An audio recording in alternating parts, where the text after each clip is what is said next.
Good morning students.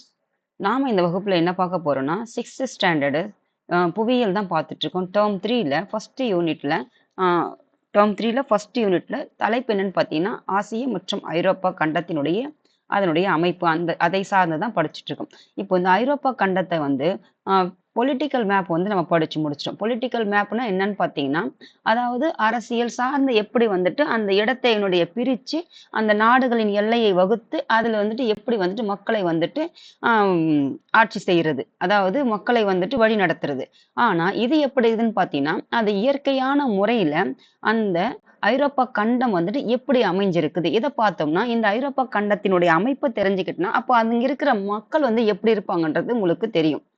அப்போ நீங்க பார்த்தீங்கன்னா, இப்போ ஐஸ்லாந்துன்னு ஒரு நாடு இருக்குது. ஐஸ்லாந்து எங்க இருக்குதுன்னு பார்த்தீங்கன்னா, இந்த ஐரோப்பால தான் இருக்குது. ஆனா, ஒரு தீவு மாரி ஒரு கண்டம் மேல வடக்குலேருந்து இருக்குது. அப்போ இந்த நாட்டினுடைய கலாச்சாரமும், இந்த இருக்கிற கலாச்சாரமும் முற்றிலும் வேறுபட்டதாக தான் இருக்கும். ஏன்னா, இவங்க வந்துட்டு பல நாடுகள் கூட நாடுகள் இணைஞ்சிருக்கிறாங்க. அப்ப இங்கிருந்த மக்கள் எங்க போகுவாங்க, இங்கிருந்த மக்கள் இங்க கடல் வழியாக வருவாங்க. இங்கேயும் கடல் வழியாக போகும். ஆனா, எல்லா நாடுகளிலிருந்து போக மாட்டாங்க இல்லையா? ஒரு குறிப்பிட்ட பக்கத்துல இருக்கிறவங்க தான் போவாங்க. அப்போ இந்த நாட்டினுடைய கலாச்சாரம் எப்படி இருக்குன்னு பார்த்தீங்கன்னா, முற்றிலும் கொஞ்சம் மாறுபட்டதாக தான் இருக்கும். அப்போ இங்க நாம என்ன தெரிஞ்சுக்கணும்னு பார்த்தீங்கன்னா, எப்படி வந்துட்டு இது பிசிக்கல், அதாவது பொலிட்டிக்கல், பிசிக்கல் மேப் புவியியல் ரீதியாக அத படிக்கிறோம்னா, அதை எப்படி பிரிச்சுருவோம்னா, இந்த பூமியில இருக்கிற இந்த மேற்பரப்பு தான் எப்படி வந்து அமைஞ்சிருக்குது. அதனுடைய இயற்கையான முறையில அமைந்த அம்சங்கள். அது என்னன்னு பார்த்தீங்கன்னா, மலைகள், பீடபூமிகள், அதுக்கப்புறம் சமவெளிகள், அதுக்கப்புறம் ஆறு, கடல்கள் இதுதான் வந்துட்டு இயற்கையான முறையில் அமைந்த அந்த இயற்கை பிரிவுகள். அதுக்கப்புறம் பார்த்தீங்கன்னா, அதனுடைய டெம்பரேச்சர் காலநிலை வந்துட்டு எப்படி இருக்குது அப்படின்றது இன்னொன்னு.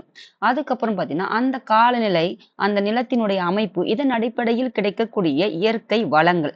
அதுக்கப்புறம் பார்த்தீங்கன்னா, இப்போ நிலம் இருக்குது, அந்த நிலத்தினுடைய காலநிலை இருக்குது, அங்க வந்துட்டு வளங்கள் இருக்குது. அப்ப அந்த வளங்களுக்கு ஏற்றவாறு நம்ம இப்ப படிச்சோம். ஆசிய கண்டத்தில் இருக்கிற அந்த ரஷ்யாவுல வந்துட்டு மக்கள் கிடையாது. ஆனா ஐரோப்பா கண்டத்தில் இருக்கிற ரஷ்யாவுல வந்துட்டு மக்கள் இருக்கிறாங்கன்னு படிச்சோம். ஏன் காரணம்னு பார்த்தீங்கன்னா, இது முழுக்க முழுக்க வடக்கு பக்கம் வந்துட்டு சார்ந்து இருக்குது. அதாவது பனி பிரதேசமாக இருக்கிறதுனால, மக்கள் வசிக்க ஏற்ற இடங்களாக இல்லாததுனால மக்கள் அங்க வசிக்கலன்னு படிச்சோம். அப்ப மக்கள் வசிக்கிறதுக்கு என்ன தேவை? ஒரு நிலத்தினுடைய அமைப்பு முறையும் இருக்கணும். அந்த ஏற்றத்தக்க காலநிலையும் இருக்கணும். அங்க மக்கள் வாழ்வதற்கான அந்த வாழ்வாதாரங்கள் கிடைக்கக்கூடிய ரிசோர்ஸஸும் கிடைக்கணும். இது வளங்களும் இருக்கணும். அப்ப அந்த வளங்கள் கிடைக்கிறதுனால தான் மக்கள் அங்க அத எடுத்து அவங்களுடைய அந்த என்ன சொல்றது? அவங்களுடைய பொருளாதார நிலைக்கு ஏற்றதாக இருக்கும். அப்போ இதுவும் ஒரு காரணமாக இருந்தா தான், அப்போ இதெல்லாம் எப்படி இதன் அடிப்படையில அப்போ அங்க இருக்கிற மக்கள் இருந்தா தான், அப்போ மக்கள் வந்துட்டு ஒன்றோடு ஒரு நாடு கூடயும் இப்போ இந்தியா என்ற நாடு இருக்குது. இங்க வேண்டாம். இந்த ஆசியாவுல இந்தியா என்ற நாடு இங்க இருக்குதுன்னே வச்சுக்கோங்க. அப்போ இந்தியாவுக்கு இந்த 3 பக்கமும் வந்துட்டு பார்த்தீங்கன்னா, இங்க ஒரு இமயமலை இருக்குது, இங்க வங்காள விரிகுடா இருக்கு, இங்க அரபிக்கடல் இருக்கு, இந்திய பெருங்கடல். அப்போ 3 பக்கம் கடலாலும், ஒரு பக்கம் நீராலும், மேல ஃபுல்லா இமயமலை தான். ஆனா இமயமலையில இருந்தாலும் இந்த ஆரியர்கள்லாம் வந்திருப்பாங்கன்னு படிச்சிருப்போம். ஆனா இது எப்படி இருக்குதுன்னு பார்த்தீங்கன்னா, ஒரு முழுக்க முழுக்க பாதுகாப்பான ஒரு அரணாக இருந்து தான் வந்துட்டு இந்தியா என்ற நாட வந்துட்டு 3 பக்கம் வந்து டக்குன்னு வந்துட்டு யாரும் வந்துட்டு தாக்காத அளவுக்கு தான் இருக்குது. ஆனாலும் இந்தியாவுல பல கலாச்சாரங்கள் இருந்ததற்கான காரணம் என்னன்னு பார்த்தீங்கன்னா, நம்ம நம்ம ஒரு ஒரு ஜென்ரலா யோ யோ யோ யோசிப்போம் இல்லையா? அந்த மாரி நீங்க எப்படி யோசிக்கணும்னு பார்த்தீங்கன்னா, இந்த ஐரோப்பா கண்டத்தில் இருந்து பல நாடுகளில் இருந்து ஐரோப்பா கண்டத்துல பல நாடுகள் இருக்குது. ஆசிய கண்டத்துல பல நாடுகள் இருக்குது. அப்ப இந்த ஐரோப்பா கண்டத்திலிருந்து பல நாடுகள் பார்த்தீங்கன்னா, இந்த ஆப்பிரிக்கா கண்டத்தை சுற்றியும், அதே மாரி மத்திய தரைக்கடல் வழியாகவும், இங்க இருக்கிற வந்துட்டு சூயஸ் கால்வாய் வழியாகவும், இப்படியெல்லாம் பார்த்தீங்கன்னா, பல நாடுகளிலிருந்து இந்தியாவிற்கு வந்திருப்பாங்க. அதே மாதிரி இந்த பக்கம் இருக்கிற தென்கிழக்கு ஆசிய நாடுகள், அதுக்கப்புறம் கிழக்கு நாடுகள், இந்த பகுதியில் இருக்கிற நாடுகள்லாம் வந்திருப்பாங்க. அப்ப பல நாடுகள் இப்ப வரலனாலும், ஒரு 200 ஆண்டுகளுக்கு முன்னாடி, 300 ஆண்டுகளுக்கு முன்னாடி பல நாடுகள், அதாவது வந்துட்டு ஏன்ஷியன்ட் பீரியட்ல, மிடிவல் ஹிஸ்டரியில, அப்புறமேட்டு மாடர்ன் ஹிஸ்டரியில இந்த 3 காலகட்டத்திலயும் அந்தந்த காலகட்டத்தில இருந்து வந்து இந்தியாவை வந்து ஆட்சி புரிஞ்சிருப்பாங்க. வணிக ரீதியாக வந்திருப்பாங்க. படிச்சிருப்போம். ஏன்ஷியன்ட் பீரியட்லயே வந்து கடல் கடந்து வணிகம் செஞ்சிருப்பாங்கன்னு சொல்லிட்டு. அப்படி வரும்போது இவங்களுக்கும் நமக்கும் உள்ள கலாச்சாரங்கள் வந்து ஒன்றோடு ஒன்று வேறு மாறுபட்டு வேறுபட்டு ஒன்றோடு ஒன்று கலந்து அப்போ வந்துட்டு மொழிகளாகட்டும் பண்ட பரிமாற்றங்களாகட்டும் அந்த கலாச்சாரமும் வந்துட்டு மேம்பட்டிருக்கும் மாறி அதாவது அவங்க கிட்ட இருந்து கத்திருப்பாங்க இங்கிருந்து அங்க கடத்தப்பட்டிருக்கும் அங்கிருந்து இங்க வந்து சேர்ந்திருக்கும் அப்படி இருந்துக்குது அப்ப எப்படி கலாச்சாரங்கள் வந்து இப்ப வந்து தனியாக ஒரு பாதுகாப்பாக இருந்தாலும், அப்பவே வந்து கலைஞ்சிருச்சு. அதனாலதான் இந்தியா ஒரு கலாச்சாரம் மிக்க ஒரு பாரம்பரியம் மிக்க நாடுன்னு சொல்றோம். ஆனா, இந்த நாட்டுல பாத்தீங்கன்னா, இப்ப இங்க இருக்கிற ஐஸ்லாந்து வந்துட்டு தொலைவில் இருந்தாலும், இப்ப வெகு தொலைவில் இருந்தா, அந்த ஒரு சில நாடுகள் மட்டும் தான் அவங்க கூட ஒரு கம்யூனிகேட்ல இருக்கிறாங்கன்னா, அப்போ அதனுடைய தாக்கம் மட்டும் தான் இருக்குமே ஒழிய, எல்லா கலாச்சாரம் ஆனா முற்றிலும் பாத்தீங்கன்னா, பெரும்பாலும் கொஞ்சம் மாறுபட்டு தான் இருக்கும். அப்ப கலாச்சாரம் என்பதுன்னு பாத்தீங்கன்னா, நாடுகளோடு ஒரு நாட்டோட தொடர்பு இருக்கிறதுனால, கலாச்சாரம் வந்துட்டு அந்த நாட்டுல எப்படி இதன் அடிப்படையில தான் வந்துட்டு மொழி, கலாச்சாரம், அந்த இயற்கை பிரிவு, மக்கள் தொகை, வளங்கள், காலநிலை இதன் அடிப்படையில தான் வந்துட்டு இத வந்துட்டு என்னன்னு சொல்ல பார்த்தீங்கன்னா, இயற்கை அமைப்பு அப்படின்னு சொல்லுவோம். அதாவது வந்து பிசிக்கல் மேப்பு. அதுக்கப்புறம் பார்த்தீங்கன்னா, புவியியல் சார்ந்த அமைப்புல வந்துட்டு எப்படி வந்து பிரிச்சிருக்குன்றத பார்க்க போறோம். இதுதான் வந்து இதனுடைய அர்த்தம். அதாவது புவியியல்னா என்னன்னா, இதுதான் வந்து நீங்க புரிஞ்சுக்கணுமா. இப்போ இந்த ஐரோப்பா கண்டத்துல என்னென்ன இருக்குதுன்னு ஒரு முறை பார்த்துட்டோம்னா, உங்களுக்கு எளிமையாக இருக்கும். பாருங்க ஆர்க்டிக் பெருங்கடல். மேல வடக்கு யாருன்னு பார்த்தீங்கன்னா, ஆர்க்டிக் பெருங்கடல். இது வந்துட்டு கிழக்கு. கிழக்கு யாருன்னு பார்த்தீங்கன்னா, ஆசிய கண்டம். அதுக்கப்புறம் மேற்கு யாருன்னு பார்த்தீங்கன்னா, அட்லாண்டிக் பெருங்கடல். தெற்கு யாருன்னு பார்த்தீங்கன்னா, இந்த மத்திய தரைக்கடல். அதுக்கப்புறம் பார்த்தீங்கன்னா, இங்க ஆசியாவும் இந்த தென்கிழக்கு பகுதியில ஆசியா இருக்கும். ஆப்பிரிக்கா கண்டமும் இருக்கும். இதுதான் வந்து இதனுடைய எல்லைகள். நம்ம முழுக்க முழுக்க இந்த பாடத்த படிக்கும்போது படிச்சிருப்போம். இந்த மேப்ப மட்டும் உங்களுக்கு ஒரு வாட்டி குடுத்துட்டேன்னா கொஞ்சம் எளிமையா இருக்கும் பாருங்கம்மா. அதுக்கப்புறம் பார்த்தீங்கன்னா, இந்த ஆங்கில கால்வாய். இந்த ஆங்கில கால்வாய்ல இங்க தான் யார் இருக்கான்னு பார்த்தீங்கன்னா, யுகே இருக்குதுன்னு படிச்சோம். அப்போ யுகேல தான் யார் இருக்காங்கன்னு பார்த்தீங்கன்னா, இந்த பிரிட்டிஷ் அதாவது பிரிட்டிஷ் தீவுகள்னு குடுத்துருக்காங்க இல்லையா? 4 நாடுகள் இணைந்தது தான் வந்துட்டு இந்த யுகே. அப்போ இதுல தான் யார் இருக்காங்கன்னு பார்த்தீங்கன்னா, இங்கிலாந்து. அப்போ இந்த ஆங்கில கால்வாயும், இந்த ஐரோப்பா கண்டத்தில் இருந்து பிரிக்கக்கூடிய கால்வாய் எதுன்னு பார்த்தீங்கன்னா, இந்த பிரிட்டிஷ் தீவு வந்துட்டு இத தீவு தான் சொல்லியிருக்காங்க. அப்போ தீவுகள்னா என்னதுன்னா யுகே. அதாவது யுனைட்டட் கிங்டம் சொல்றாங்க இல்லையா? 4 நாடுகள் இணைந்தது தான் வந்து யுகே. அப்போ இதுல தான் வந்துட்டு பிரிட்டிஷ் இருக்குது. அப்ப பிரிட்டிஷ் என்பது யாரு? நம்ம நாட்ட வந்து கிட்டத்தட்ட 200 ஆண்டுகளுக்கு முன்னால ஆட்சி செய்த அந்த இங்கிலாந்து தான் இங்க இருக்குது. அப்போ இந்த இங்கிலாந்த இந்த ஐரோப்பா கண்டத்துல இருந்து பிரிக்கிறது எதுன்னு பார்த்தீங்கன்னா, இந்த ஆங்கில கால்வாய். பாருங்க, இப்போ வடக்கு கடல் இருக்கா? இங்க அட்லாண்டிக் பெருங்கடல் இருக்கா? அப்போ நல்லா பாத்துங்க. நீர் சந்தி இருக்கா? டோவர் நீர் சந்தி. அப்போ இந்த வடக்கு கடல் நீரையும், இந்த அட்லாண்டிக் பெருங்கடல் நீரையும் 2 நீரும் ஒன்றாக கலக்குதா? அப்போ அந்த 2 நீரையும் சேர்க்கிறது எந்த நீர் சந்தின்னு பார்த்தீங்கன்னா, டோவர் நீர் சந்தி. அப்போ இந்த பிரிட்டிஷ் தீவையும், இந்த ஐரோப்பா கண்டத்தையும் பிரிக்குது அந்த நீர் சந்தி. அப்ப 2 நீரையும் சேர்க்கிறது, 2 நிலத்தையும் பிரிக்குது. அதுதான் வந்துட்டு நீர் சந்தி. அது எந்த நீர் சந்தின்னு பார்த்தீங்கன்னா, டோவர் நீர் சந்தி. புரிஞ்சுதுங்களா? இது வடக்கு கடல். வடக்கு பக்கமா இருக்கிற ஒரு கடல். இது வந்து நார்வே கடல். அப்போ நார்வே நாடெல்லாம் இங்க இருக்குதுன்னு படிச்சோமா? அந்த ஸ்காண்டினேவியன் கண்ட்ரில வர்றதுன்னு சொல்லிட்டு ஒரு 4, 5 நாடுகள். அப்போ இங்க இருக்குது. இது வந்து நார்வே கடல். இந்த பிரிட்டிஷ் தீவுகள் வந்துட்டு இதனுடைய அதுக்கப்புறம் தேம்ஸ் நதி. இங்க தான் இருக்குது. பிரிட்டிஷ் அதாவது அந்த யுகேல தான் என்ன இருக்குன்னு பார்த்தீங்கன்னா, தேம்ஸ் நதி. இந்த தேம்ஸ் நதிய பத்தி கொஞ்சம் பாருங்கம்மா. அதுக்கப்புறம் பார்த்தீங்கன்னா, ஐரிஷ் கடல். பாருங்க, ஐரிஷ் கடல். இங்கேயும் ஒரு கடல் இருக்கு. ஐரிஷ் கடல். அதுக்கப்புறம் வடக்கு கடல். அதுக்கப்புறம் அட்லாண்டிக் பெருங்கடல். இது வளைகுடா. பாருங்க, வளைஞ்சிருக்குதா? எப்படி நம்ம இந்தியாவுல பார்த்தீங்கன்னா, வங்காள விரிகுடா வந்துட்டு இந்த பக்கம் வந்துட்டு விரிஞ்சு இருக்குதோ, அதே தான் விரிகுடா. ஆனா, இந்த பக்கம் என்ன சொல்றோம் படிச்சிருக்கோம்? இந்த அரபிக்கடல் பக்கத்துல வந்துட்டு வளைகுடா. இது வந்துட்டு விரிகுடா. இந்த பக்கம் விரிஞ்சிருந்தா அது விரிகுடா. இந்த பக்கம் எப்படி என்பதுன்னா வளைகுடா. வளைகுடா என்பது நாடுகள் நெறைய இருக்கும். அதாவது கல்ஃப் கண்ட்ரீஸ்ன்னு சொல்லுவோம். வளைகுடா நாடுகள்னு சொல்லுவாங்க. இந்த பகுதி முழுவதும் நாடுகள் இருக்கும். ஆனா விரிகுடா என்பதுன்னு பார்த்தீங்கன்னா, நீர் பகுதி அதிகமாக இருக்கும். நிலப்பகுதிகள் வந்து குறைவாக இருக்கு. இதுதான் வந்து வித்தியாசம். விரிகுடான்னா என்ன? வளைகுடான்னா என்ன? சென்ற வகுப்புல குடுத்திருப்பேன் பாருங்கம்மா. அதுக்கப்புறம் பாருங்க.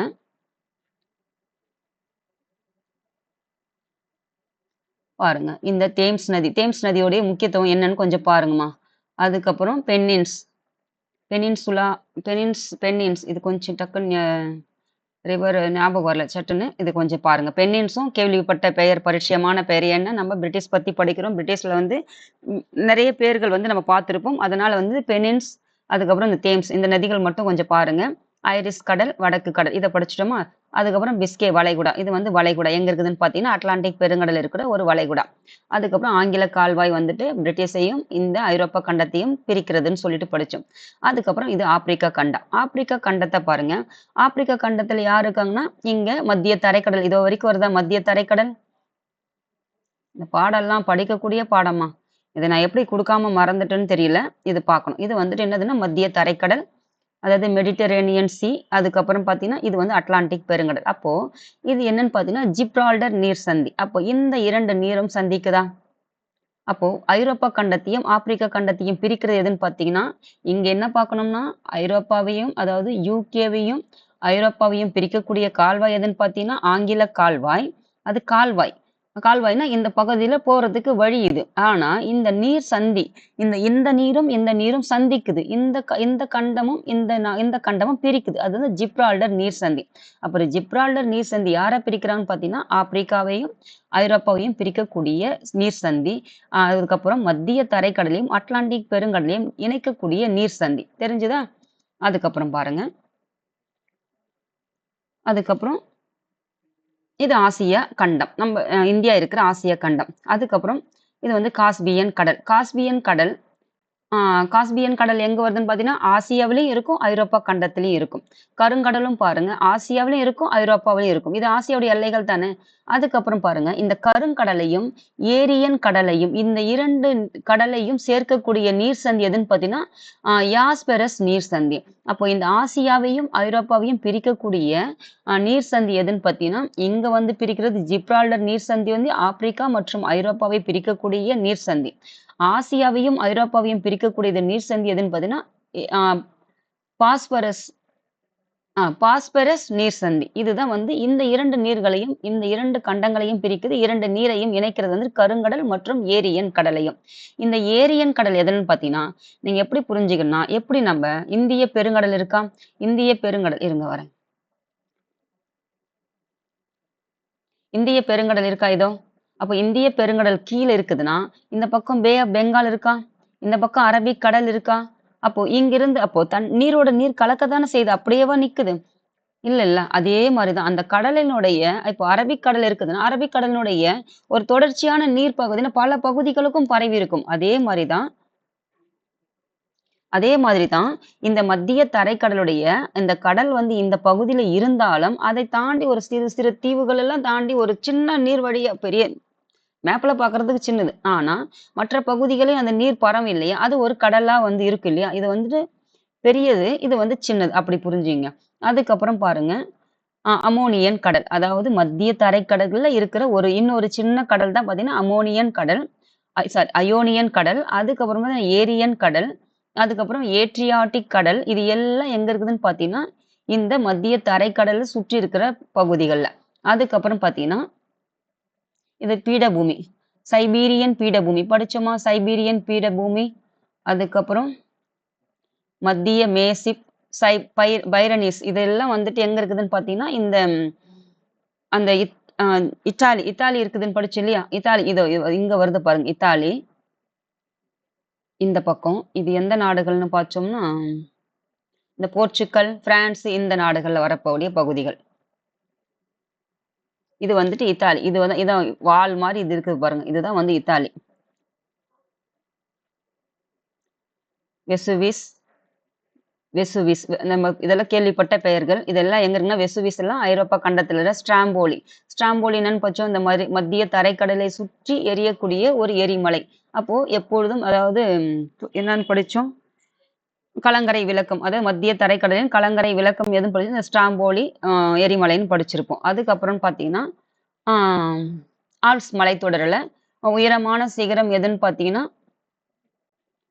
பிலாங் மலை. அதாவது இது பைரனிஸ் இல்லையே இது பிலாங் மலை தான் வந்துட்டு உயரமான சிகரம். அதுக்கப்புறம் ஆல்ப்ஸ் மலையில இருக்கிறது. அதுக்கப்புறம் பார்த்தீங்கன்னா, காஸ்பியன் தாய் நிலம். அதாவது தாய்வான பகுதி. காஸ்பியன் கடல். கடலுக்கு முன்னாடி என்னன்னா தாய் நிலம். தாய் நிலத்துல என்ன இருப்பாங்கன்னா, மக்கள் வசிக்கக்கூடிய பகுதிகள்மா. அதுக்கப்புறம் பார்த்தீங்கன்னா, இந்த காக்கசஸ் மலைத்தொடர் தான் வந்துட்டு பார்த்தீங்கன்னா, எல்ப்ரஸ் மலை வந்துட்டு அதாவது மிகப்பெரிய மலைத்தொடர் எதுன்னா, ஆல்ப்ஸ் மலைத்தொடர் ஐரோப்பா கண்டத்துல இருக்கிற மிகப்பெரிய மலைத்தொடர் அது. மலை வந்துட்டு தொடர்ச்சியா நீண்ட பெருசா இருக்குதுன்னா ஆல்ப்ஸ் மலைத்தொடர். ஆனா, இந்த காக்கசஸ் மலைத்தொடர் தான் எல்ப்ரஸ் என்ற சிகரம் வந்துட்டு உயரமான சிகரம். அப்ப ஐரோப்பாவின் மிக உயரமான சிகரம் எதுன்னு பார்த்தீங்கன்னா, இந்த எல்ப்ரஸ் சிகரம். இதனுடைய அளவு என்னன்னு பார்த்தீங்கன்னா, 5642 மீட்டர். இது காக்கசஸ் மலைத்தொடர்ல இருக்கிறது. ஆனா ஆல்ப்ஸ் மலைத்தொடர் எதுன்னு பார்த்தீங்கன்னா, இந்த பிளாங் மலை. அதுதான் வந்துட்டு எதுன்னு பார்த்தீங்கன்னா, 4807 மீட்டர். இது இதனுடைய உயரம் 2வது ஐரோப்பாவின் மிகப்பெரிய சிகரம். அதுக்கப்புறம் பார்த்தீங்கன்னா, ஹங்கேரியன் சமவெளி. எப்படி நம்ம ஆசியாவுல பார்த்தோமோ, அதே மாரி பார்த்தீங்கன்னா, இங்க இருக்கிற சமவெளிகள். ஹங்கேரியன் சமவெளி, அதுக்கப்புறம் பால்கன் மலை, அதுக்கப்புறம் நம்ம முக்கியமா தெரிஞ்சது வரைக்கும் நமக்கு பரிச்சயமான பெயர்கள் மட்டும் பார்க்கலாமா? அதுக்கப்புறம் கார்போதியன் மலைகள். இதெல்லாம் மலைகள். இது மலைத்தொடர், இது மலைகள். அதுக்கப்புறம் இது வந்து கடல். அஜோவ் கடல். இது சுத்தி பாருங்க. நிலம் தான் இருக்குது. அதுக்கப்புறம் அஜோவ் கடல். இது உயர்நிலங்கள். உயர்நிலங்கள் என்னன்னு பார்த்தீங்கன்னா, அதாவது ரஷ்யாவினுடைய மத்திய ரஷ்யாவினுடைய உயர்நிலங்கள். இப்போ ரஷ்யா வந்துட்டு இந்த பக்கம் ஆசியாவுல போயிடுச்சா? இந்த பக்கம் ஐரோப்பாவுல போயிடுச்சா? அப்ப இந்த பக்கம் ஆசியாவுல போயிடுச்சா? இது மத்தியில தான் வந்துச்சா? ரஷ்யாவு மத்திய பகுதி தானே. அப்ப ரஷ்யாவுல மத்தியில இருக்கிற ஒரு உயரமான பகுதிகள் தான் வந்து இந்த மலைகள். இது மலைகள். இது வந்துட்டு ரஷ்யாவுடைய மக்கள் ஒரு ஒரு ஆவரேஜா சொல்றேன்மா. இது வந்துட்டு மக்கள் வசிக்கக்கூடிய பகுதி. இது வந்து பார்த்தீங்கன்னா, ஆசியாவுல இருக்கிற பனி உறைந்து இருக்கிற ரஷ்யா பகுதி. அப்ப ரஷ்யாவ 3 பார்ட்டா பிரிச்சுங்க. எப்படி வந்துட்டு நீங்க ஒரு விஷயம் புரிஞ்சுக்கணும். அதாவது ரஷ்யா வந்துட்டு உலகிலேயே ஆசியாவிலேயே மிகப்பெரிய நாடு எதுன்னு பார்த்தீங்கன்னா, இந்த ரஷ்யா. ஆனா, இந்த ரஷ்யாவுல பார்த்தீங்கன்னா, டைம் லைனே பார்த்தீங்கன்னா 12, 14 டைம் லைனே இருக்கும். எப்படி வந்துட்டு இந்தியாவிற்கு நேர மண்டலம் ஒண்ணே ஒண்ணும், அதே மாரி இந்த உலக நாடுகளுக்கு முழுவதும் நேர மண்டலம் கிரீன்விச் வழியாக ஒண்ணே ஒண்ணு இருக்குதோ, ஆனா இந்த ரஷ்யாவுக்கு மட்டும் பார்த்தீங்கன்னா, அதான் மிகப்பெரிய நாடு இல்லையா? அப்ப அந்த ரஷ்யாவுக்கு மட்டும் 12, 14 செக் பண்ணி பாருங்கம்மா. தெரிஞ்சுக்கங்க. ஒரு ஒரு அப்போ உலகத்துல எந்த நாடு பெருசு? அப்போ ஒரு டைம் லைன் ஒரு நாட்டுக்கு ஒரே டைம் லைன்னா, அப்ப இந்த நாட்டுக்கு மட்டும் 14, 13 டைம் லைன் இருக்குதுன்னா, அப்ப எவ்வளோ ஒரு வித்தியாசம் வேறுபடுதுன்னு பார்த்து தெரிஞ்சுக்கணும். ஒரு வியக்கத்தக்க விஷயங்கள் இல்லையா? அதெல்லாம் தேடி பாருங்கம்மா. அதுக்கப்புறம் பாருங்க. ஆ லாப்லாந்து. லாப்லாந்து என்பது என்னன்னு பார்த்தீங்கன்னா, ஒரு ஒரு இடத்தினுடைய அதாவது ஆம் ஐரோப்பா கண்டத்தில் இருக்கிற வடக்குல இருக்கிற ஒரு நிலப்பகுதியினுடைய பெயர் தான் வந்துட்டு லாப்லாந்து. இதுக்கப்புறம் பார்த்தீங்கன்னா, ஸ்காண்டிநேவியன் பகுதிகள்னு படிச்சோமா? ஒரு 5 நாடுகள் இணைந்தது. அப்போ ஸ்காண்டிநேவியன் மலைகள். இந்த பகுதியில் இருக்கிற ஒரு மலைக்கு பெயர் தான் ஸ்காண்டிநேவியன் மலை. அதுக்கப்புறம் ஜோலன் மலை. இது எல்லாம் மலைப்பகுதிகள். இங்க பாருங்க வெண்கடல். வெண்கடல் பார்த்தீங்கன்னா, இது ஆர்க்டிக் பெருங்கடல் படிச்சோமா? அப்ப வெண்கடல். வெண்கடல்னா பாருங்க. இங்கிருந்து ஒரு நீட்சி, இதனுடைய நீட்சி. அப்போ ஆர்க்டிக் பெருங்கடலினுடைய ஒரு நீட்சி தான் வந்து வெண்கடல். ஒண்ணும் இல்லம்மா. இப்ப இந்த இடம் இது பெரிய ஓஷனு. அப்போ இங்கிருந்து கொஞ்சம் இங்க நிலப்பகுதி வந்துருச்சு, இங்க நிலப்பகுதி வந்துருச்சு. அப்போ இதனுடைய பகுதியில வந்து எங்க கொஞ்சம் தாழ்வான பகுதி இருக்குதோ, இந்த நீர் போயிட்டு அந்த பகுதிய சூழ்ந்துக்குச்சு. சூழ்ந்துக்குச்சா? அப்போ இங்கிருந்து ஓஷனா இருக்குது. அப்போ இங்க வந்துட்டு ஒரு கடலா இருக்கு. அப்போ இங்க இருக்கிற ஒரு கடலுக்கு ஒரு பெயர். அவ்வளோதான் முடிஞ்சிருச்சும்மா. இப்படிதான் நீங்க புரிஞ்சுக்கணும். எப்படி வந்துட்டு இந்திய பெருங்கடல்ல இருந்து பே ஆஃப் பெங்கால், அரபிக் கடல் இருக்குதோ, அதே மாரி இந்த ஆர்க்டிக் பெருங்கடல்ல இருந்து அதனுடைய நீட்சி தான் வந்து இந்த வெண்கடல். அதே மாரி தான் இந்த மத்திய தரைக்கடல்லயும் பெரிய கடல் மத்தியில இருக்குது. அதாவது 3 கண்டங்கள் இருக்கிற பகுதியில ஒரு மத்தியில இருக்கிற ஒரு கடல். அப்போ எத்தனை நாடுகள், எத்தனை கடல்கள்லாம் இருக்கும். அப்படி புரிஞ்சுக்கினீங்கன்னா உங்களுக்கு மறக்காது. மறக்காதுல்ல தெரிஞ்சுக்கங்க. அதுக்கப்புறம் பாருங்க. அதுக்கப்புறம் ஒனியேகா ஏரி, அதுக்கப்புறம் ஆ லாடோகா ஏரி, அதுக்கப்புறம் பால்டிக் கடல். பால்டிக் கடல் பாருங்க. இதுவும் வந்துட்டு இங்க வரைக்கும் வருது. எங்கன்னு பார்த்தீங்கன்னா, வடக்கு கடல்.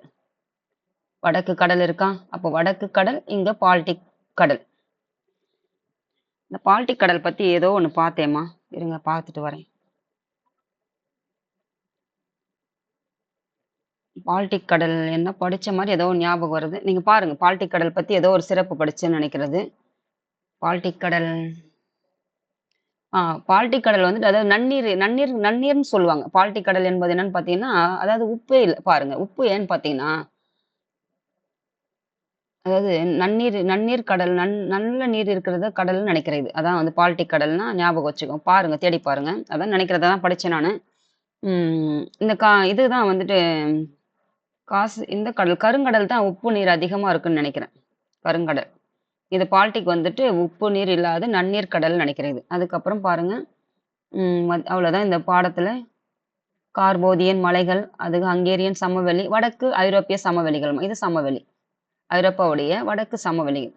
இத பிரிச்சுட்டுன்னா, இது வடக்கு பக்கம் தானே இருக்குது. அப்போ வடக்கு ஐரோப்பியுடைய சமவெளிகள். சமவெளிகள்னா என்னது? மக்கள் வசிக்கக்கூடிய பகுதிகள். ஏன்னா, இங்க மலைகள் வந்துருச்சா? இது ஃபுல்லா மலைகள்மா. இது ஃபுல்லா மலைகள் வந்துருச்சா?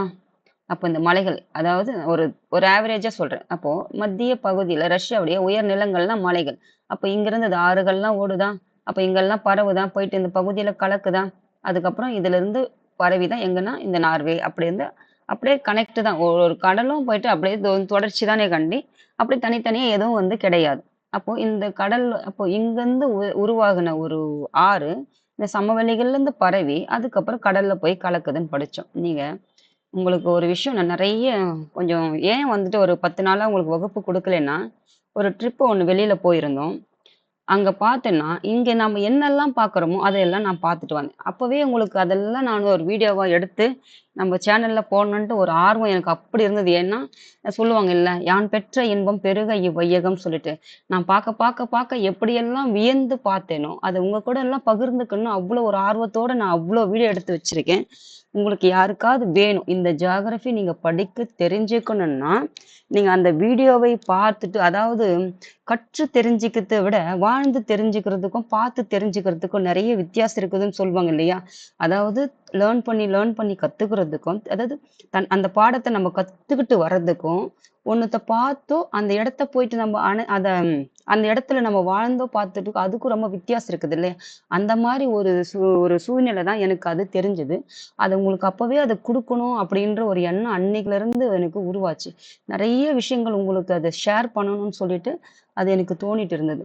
ஆனா, அது இந்த சேனல்ல போட்டா அது எப்படி வந்துட்டு போகும்னு எனக்கு தெரியல. ஏன்னா, இது நம்ம படிப்பு சார்ந்தது மட்டும் தான் நான் பார்க்கணுன்ட்டு உங்களுக்கு நெறைய விஷயங்கள் வந்துட்டு எனக்கு நான் என்ன தெரிஞ்சதோ, இல்லாட்டி நான் கத்துக்கிட்டதோ, ஆ நான் என்னுடைய அனுபவத்திலயோ அததான் உங்களுக்கு நான் குடுக்கணுன்றதுக்காக தான் யாருக்கோ ஒருத்தருக்கு நல்ல விஷயங்கள் யாருக்கோ ஒருத்தருக்கு போய் சேர்ந்தாலும் சரி, இல்லாட்டி நான் உணர்றதோ, ஏதாவது ஒரு வகையில உங்களுக்கு ஒரு விஷயம் நல்லதா இருக்கணும்னா அது சேரணுன்றதுக்காக தான் இது கொடுக்கப்பட்டு இந்த சேனல் ஆரம்பிச்சது நோக்கமே அதுதான்.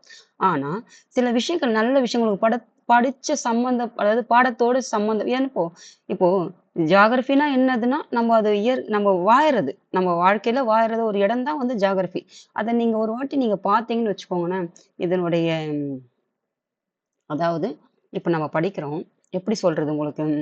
இப்போ மலைகள் இருக்குது. மலைகள்ல என்ன இருக்குதுன்னு பார்த்தீங்கன்னா, ஒரு டீ இருக்கு.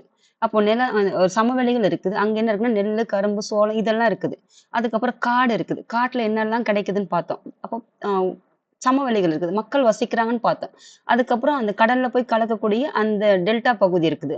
அப்போ நல்ல ஒரு வளமான பகுதி. அது கடல்ல போய் கலக்குது. அப்போ இந்த பகுதிகள்லாம் நம்ம ஒரு விசுவலைஸ் பண்ணி பார்க்கும்போது, அத நம்ம எப்படி வந்து நம்மளால அத உணர்வும் ஏத்துக்க முடியுமோ, அதெல்லாம் உங்களுக்கு குடுக்கணுன்ட்டு நான் நெனச்சேன். யாருக்காவது தேவைன்னு சொன்னீங்கன்னா, இந்த சேனல்ல அந்த வீடியோஸ் எல்லாம் உங்களுக்கு நானு அப்லோட் பண்றேன்ம்மா. யாராவது விருப்பப்பட்டீங்கன்னா ஏன்னா, அதெல்லாம் நீங்க பார்த்தீங்கன்னா, உங்களுக்கு அவ்ளோ ஒரு ஒரு பயனுள்ள வகையில வந்துட்டு இந்த ஜியோகிராஃபி வந்துட்டு உங்களுக்கு நிச்சயம் இருக்கும்.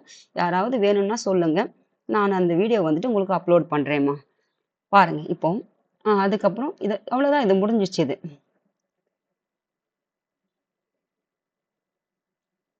அதாவது இதுதான் சொல்ல வந்து அப்படியே மறந்துட்டேன். மலைகள், அந்த மலைக்கு நான் போயிட்டு வந்துட்டேன். அதுக்கப்புறம் என்ன வரும்? பீடபூமிகள். அத விட கொஞ்சம் குறைவான பகுதி. இது கடலு. அதுக்கப்புறம் அதிலிருந்து கொஞ்சம் உயரம் கம்மி. இது காடு. அதிலிருந்து கொஞ்சம் சமவெளி. அதாவது இது மலை. இது பீடபூமி. அங்கிருந்து இது ஒரு காடு. அங்கிருந்து இப்போ மலையில நதி உருவாச்சு. சமவெளியில அதாவது பீடபூமியில உருவாச்சு. அங்கேயும் உருவானது, இங்கேயும் உருவாயிட்டு இங்க வரைக்கும் பரவியிருக்கும். அதுக்கப்புறம் அந்த நதி தண்ணீர் காட்டுக்கு வந்திருக்கும். காட்டுக்கு வந்து மக்கள் வசிக்கக்கூடிய பகுதி சமமான பகுதிக்கு வந்திருக்கும். சமமான பகுதிக்கு வந்து டெல்டா ஒரு உருவாக்கியிருக்கும். அந்த டெல்டா உருவாக்கி போயிட்டு கடல்ல போயிட்டு கலக்கும். இப்போ இந்த இடத்தையெல்லாம் நம்ம கண்ணுல பார்த்துட்டு, அந்த இடத்துல வாழ்ந்துட்டு வந்தா, அப்போ இந்த ஜியோகிராஃபி வந்துட்டு இப்ப புரிய ஈஸியா இருக்கும்ல. அததான் உங்களுக்கு குடுக்கணும்னு நெனச்சேன். யாருக்காவது விருப்பம் இருந்தீங்கன்னா, சொன்னீங்கன்னா, அத நான் போட்டு விடுறேன்ம்மா. அதே மாதிரி உங்களுக்கு வந்து இந்த பாடத்துல இருந்து பார்த்தீங்கன்னா, ஒரு 5 கொஸ்டின்ஸ் வந்து நான் குடுக்குறேன்னு சொன்னேன். அது கடைசியா குடுக்கணும்னு நெனைப்பேன். அது ஏதாவது ஒரு சூழ்நிலையால வந்து அறிபறியா கிளாஸ் வந்து முடிக்கிறதுனால, டைம் ஆயிடுச்சுன்ற ஒரு சூழ்நிலையால வந்து குடுக்காம நான் விட்டுட்டேன். இதுக்கு அடுத்தடுத்து வரக்கூடிய வகுப்புகள்ல வந்து ஒரு 5, 5 கேள்விகளா நான் வந்து கேட்கறதுக்கு முயற்சி பண்றேன்ம்மா. இந்த பாடத்த இதோட முடிச்சிடுறேன். அதுக்கு அடுத்து வந்துட்டு நம்ம முகலாயர்கள் பாடம் வரலாறு இருக்குது. அத முடிச்சுட்டு இந்த புவியியல் வந்துட்டு இது அடுத்த பாடம் வந்து இதனுடைய தொடர்ச்சி வந்து பார்க்கலாம். ஏன்னா அத முடிச்சுட்டோம்னா, இந்த பாடத்துல இருக்கிற புவியியலையும் முடிச்சுட்டோம்னா, அதுக்கு அடுத்து என்ன சப்ஜெக்ட் ஏன்னா எல்லாத்துலயும் கொஞ்சம் கொஞ்சம் பெண்டிங் இருக்கிறத வந்துட்டு ஒரு கம்ப்ளீட் பண்ணிட்டு நம்ம அடுத்து என்ன சப்ஜெக்ட் பார்க்குறதுன்றது பார்க்கலாம்மா. தேங்க்யூம்மா. யாருக்காவது அந்த வீடியோ வேணும்னு சொன்னீங்கன்னா, எனக்கு கீழ கமெண்ட் பண்ணுங்க. நிச்சயம். ஏன்னா, இந்த மலையில கிடைக்கிற பொருளாகட்டும், அந்த பொருட்களில் இருந்து இந்த கடல்ல கிடைக்கிற பொருட்கள் வரைக்கும் உங்களுக்கு எல்லாத்தையும் நான் வீடியோ எடுத்து வச்சிருக்கேன். தேவைப்படணும்னா, நிச்சயம் நான் அத உங்களுக்கு நம்ம சேனல்ல போட்டு விடுறேன். அது இந்த படிப்பு சார்ந்ததுக்காக மட்டுமே ஒழிய வேற எந்த ஒரு இதுவும் இருக்காது. அதனால அது தேவைப்படுறீங்கன்னு கேட்டீங்கன்னா, அத பார்த்தீங்கன்னா, பிரமிச்சு போயிடுவீங்க. ஒண்ணும் இல்ல. ஒரு விஷயம் உங்களுக்கு சொன்னேன். எனக்கு என்ன சொல்றது இது? ம். எப்படி சொல்றது? ஒரு உணர்றத வந்து எக்ஸ்பிரஸ் பண்ண முடியாதுல்ல. விவரிக்க முடியாதுல்ல. அந்த மாரி தான். அந்த பார்த்தபோது ஒரு ஆஃப்டர் ஆல் ஒரு சின்ன இடத்துல அவ்ளோ இயற்கை வளங்கள் கொட்டி கிடக்குது. காண கண்ணே போதாது. 2 கண்கள்ன்ற மாதிரி இருக்குதுன்னா, இது ஒரு கண்டம். இதே ஒரு கண்டம். அப்ப இந்த கண்டத்துல எத்தனை அழகுகள் கொட்டி கிடக்குன்னு பாருங்க. அதான் உங்களுக்கு ஒரு சின்ன விஷயம். நெறைய உங்ககிட்ட ஷேர் பண்ணணும். நெறைய உங்களுக்கு நல்ல விஷயங்கள் கொண்டு வந்து எனக்கு தெரிஞ்சதெல்லாம் சொல்லணுன்ட்டு, சேர்க்கணுன்ட்டு நான் நெறைய நெறைய தோணுது. ஆனா, அதுக்கப்புறம் அது அப்படியே வேலையில போயிடுது. இப்போ நான் இங்க என்ன சொல்றேன்னா, இப்போ இந்த ஒரு சின்ன இடத்திலேயே அவ்ளோ கொட்டி கிடக்குதுன்னா, ஒரு விஷயம் மட்டும் நான் சொல்றேன். காதுல வாங்கிக்கோங்கம்மா. காசு, பணம் எப்ப வேணா வரும், எப்ப வேணாலும் போகும். ஒரு விஷயம், நாம இந்த கண்ல பார்க்கக்கூடிய இயற்கை வளங்களை அதே மாதிரி வந்துட்டு அந்த ட்ரிப்பு போனேன் இல்லையா? அதோட ஸ்கெட்யூல் வந்துட்டு குடுத்துருப்பாங்க. அந்த ஸ்கெட்யூல் வேணும்னா யாராவது சொன்னீங்கன்னா, அதையும் நானு அ நம்மளுடைய சேனல்ல வந்துட்டு போஸ்ட் பண்ணி வைக்கிறேன். யாருக்காவது தேவைன்னா ஒரு ஒரு ஐடியா கிடைக்கும். அவ்வளோதான். அதே மாதிரி காசு, பணம் எப்ப வேணாலும் வரும். நான் என்ன சொல்றேன்னா, எந்தெந்த வயசுல எத எத பார்க்க முடியுமோ, காசு இருந்தா தான் போகணுன்றது கிடையாது. இப்போ நீ ஒரு ஊர்ல இந்த சின்ன பகுதியில நீ ஒரு ஊர்ல இருக்கிறன்னா, இந்த ஊர சுத்தி இருக்கிறது சைக்கிள் எடுத்துட்டு நடந்து கூட போய் பார்க்க முடியும்ல. ஒரு ஒரு ஆரம்ப புள்ளி. அப்போ நம்ம சுத்தி பார்க்கறதுக்கோ, நம்ம பணத்த வச்சுக்கிட்டு, நீ சுத்தணும்னு நெனச்சா கூட சுத்த முடியாது, ஒரு நாள். அதாவது இப்ப நீ பணம் இல்ல, போக முடியாது. வாழ்க்கை என்பது வாழ்வதற்கே. அத வாழணும்னா அந்த வாழ்க்கை எதற்கு? அதுதான் என்னோடது சொல்லணும்னு சொன்னா அததான் சொல்லுவேன்.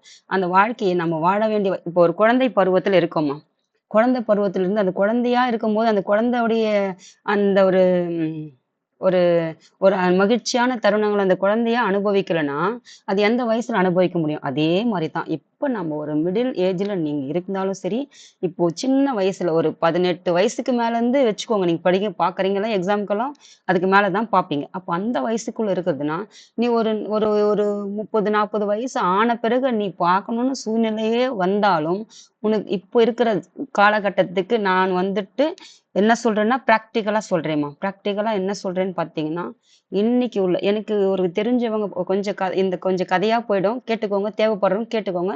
தேவையில்லாதவங்க அந்த பாடத்தோட முடிச்சுக்கோங்க. இதுல கொஞ்சம் உங்களுக்கு ஷேர் பண்ணணும்னு நெனைக்கிறேன். ஏன்னு பார்த்தீங்கன்னா, ஒரு எனக்கு தெரிஞ்சவங்க ஒருத்தரு, ஆ கொஞ்சம் ஒரு ஒரு மிடில் ஏஜ் தான். மிடில் ஏஜ்ன்னும்போது எல்லா வசதியும் இருக்குது. இன்னைக்கு அவங்க அவங்க நின் பெட்ட விட்டு எழுந்துக்க முடியாது. ஏன்னா, இந்த இடுப்பு எலும்பு இருக்கு பார்த்தீங்களா, அது தேய்மானம் அடைஞ்சதுனால, ஃபுல் அண்ட் ஃபுல் வந்துட்டு அவங்களுக்கு பெட் ரெஸ்ட்லயே இருக்கணும்னு சொல்லிட்டாங்க. அவங்க இப்ப தன்னுடைய வேலைய கூட அவங்களுக்கு செஞ்சுக்க முடியாம, ஒரு மிடில் ஏஜ் தான். அதிக ஏஜும் கிடையாது, சின்ன பிள்ளையும் கிடையாது.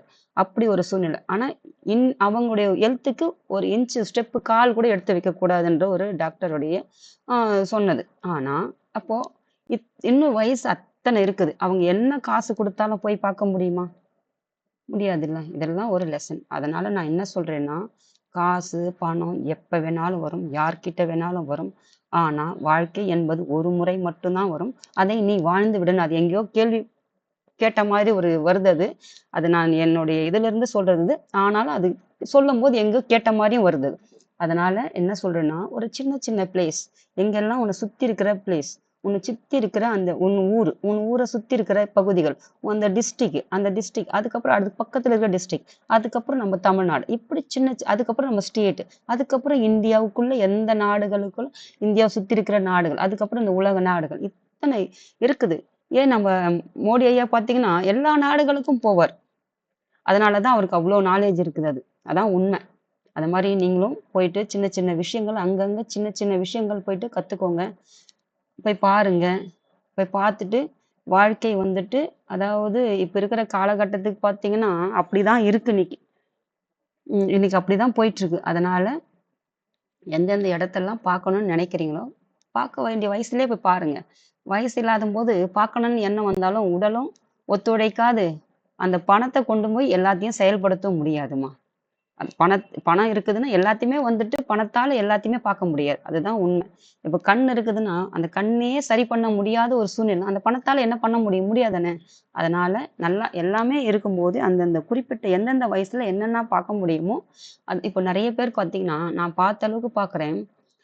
ஆ நெறைய ஒரு ஸ்டார்ஸே வச்சுக்கோங்க. அவங்கலாம் பார்த்தீங்கன்னா, ஒரு சினிமா துறையில இருக்கட்டும், சினிமா துறையில பெரும்பாலானவங்கள பார்க்குறேன் நானு. நெறைய பார்த்தீங்கன்னா, ஆன்மீக வழியில போயிருக்காங்க. காரணம் என்னன்னு எனக்கு நான் யோசிக்கிறேன். அவங்க அதாவது ஒரு குறிப்பிட்ட வயசு, ஒரு குறிப்பிட்ட ஏஜுக்கு வரைக்கும் தான் லைஃப்ல வேகம், ஓடுன்னு ஓடிக்கிட்டே இருப்பாங்க. அவங்க ஒரு ஒரு மிடில் ஏஜ் தான் அவங்கள பார்த்தா கூட. அதுக்கப்புறம் பார்த்தீங்கன்னா, ஒரு அமைதியான வாழ்க்கைக்கு போய் வாழுறாங்க.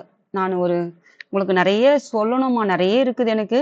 உங்களுக்கு ஒவ்வொரு வகுப்புலயும் ஒண்ணு ஒண்ணு ஒரு ஒரு நாளைக்கு சொன்னேன். ஏதாவது மோட்டிவேஷன் கேட்டீங்கன்னா கூட சொல்லுங்க. நான் வேணா ஒரு வீடியோவா என்னோட அனுபவத்திலிருந்தும், நான் கத்துக்கிறதுலருந்தும், கத்துக்கிட்டதுலருந்தும் உங்களுக்கு ஒரு சின்ன சின்ன ஷார்ட்ஸா கூட எடுத்து போடுறேன் நானு. உங்களுக்கு என்ன தேவையோ சொல்லுங்க. நான் நிச்சயம் உங்களுக்கு என்னால முடிஞ்ச அளவுக்கு என்னால முடிஞ்ச அளவுக்கு என்ன செய்யணுமோ உங்களுக்கு எடுத்து குடுக்குறேன்ம்மா.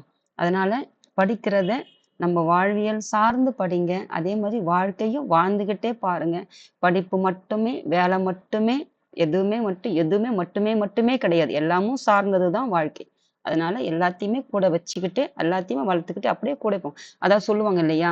தான் மட்டும் வளருது வளர்ச்சியா? தன்னை சுத்தி இருக்கவங்க வளர்ந்துட்டு, தானும் வளருது வளர்ச்சியான்னு பாருங்க. நான் உங்களுக்கு ஏற்கனவே சொல்லியிருப்பேன். நான் எனக்கு இது இங்க ஒரு சொல்றேன் உங்களுக்கு. இப்போ இங்க ஒருத்தர் இருக்காங்க ஒரு ஃபேமிலி. இங்க ஒரு ஃபேமிலி இருக்கிறாங்க. இந்த 2 ஃபேமிலி இருக்காங்க. 2 பேரும் ஒரே ஈக்குவலாவே இருக்கிறாங்கன்னே வச்சுக்கோங்க. இப்போ இவங்களுக்கு யாருக்குமே எதுவுமே செய்ய மாட்டாங்க. யாருக்குமே எதுவுமே ஒரு டீ கூட யாருக்கும் பக்கத்துல இருக்கவங்க கூட ஒரு டீ கூட வாங்கி குடுக்க மாட்டாங்கன்னு வச்சுக்கோங்களேன். ஆனா, இவங்களுக்கு வந்துட்டு எல்லாருக்கும் எல்லாமும் செய்வாங்க. அப்போ இவங்களும் வளர்றாங்க. இந்த வளர்ச்சிக்கு மதிப்பு அதிகமா? இந்த வளர்ச்சிக்கு மதிப்பு அதிகமா? அப்போ பாருங்க. அப்போ எதுக்கு மதிப்பு அதிகம்? தானும் வளர்ந்து தன்னை சுத்தி இருக்கிறவங்க வளர்த்துட்டு தானும் வளர்ந்தா தான் வளர்ச்சி.